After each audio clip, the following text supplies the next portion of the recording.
नमस्कार बच्चों, मैं हूं आपका म्यूजिक टीचर अमित सर। और आज हम डिस्कस करेंगे लय। और लय लय म्यूजिक में कैसे है उसको। अगर बच्चों आप अपने आसपास देखो तो प्रकृति में सब जगह लय बसी हुई है, सब जगह। अगर हम अपनी बॉडी से शुरू करें तो सबसे पहले जब हम चलते हैं तो आपने देखा होगा उसके अंदर एक पैटर्न होता है, एक लय होती है, एक रिदम होता है। और भगवान के आशीर्वाद से जिन लोगों के थोड़े से पांव खराब होते हैं, आप देखेंगे कि जब वो भी चलते हैं तो उनके भी चलने में एक लय होती है ना। ऐसे ही जब हम अपने बॉडी में थोड़ा सा और ऊपर आते हैं तो हमारा जो हार्ट है, हमारा दिल, उसमें भी एक लय है। वो आवश्यकता के अनुसार चेंज होती रहती है, लेकिन उसमें भी एक लय है। एक ही स्पीड। लय का मतलब कि कोई भी एक ऐसा काम जो एक निरंतर गति से प्रवाह, एक स्मूथ प्रवाह में बहता होता जा रहा हो, उसको हम लय कह सकते हैं समझने के लिए। आप देखिए कि कुछ यंग बॉयज जो होते हैं वो अपनी बाइक चलाते हैं, और बाइक में भी आप देखना उनका एक पैटर्न होता है,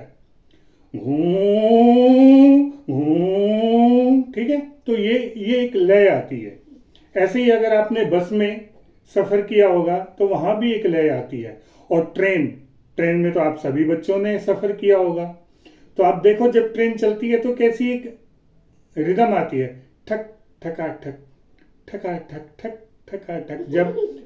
जब ट्रेन फास्ट हो जाती है ना, तो उसी में लय आती है, ठका ठक ठका ठक ठक ठका ठक ठका ठक ठका ठक, है ना। तो कहने का मतलब मेरा ये है कि प्रकृति में सब जगह लय बसी हुई है। चाहे आप कोई भी काम करें, आप देखो, आप जब आपकी मम्मी रोटी बेलती है तो उसमें भी एक रिदम है, उसमें भी एक लय है, उसमें भी एक काम होने का एक निरंतर प्रवाह है। तो वो ये सब की चीजें क्या कहलाती हैं? लय। और म्यूजिक में हम लोग लय को जो नापते हैं या उसका यूज करते हैं, वो हम ताल ताल में यूज करते हैं उसका, ठीक है। उसको हम ताल में नापते हैं, आप ऐसे कह सकते हो। ताल में हम नापते हैं, हमारी ताल के अलग अलग नाम होते हैं, दादरा, रूपक, कहरवा, एक ताल, झपताल, तीन ताल, है ना, चार ताल।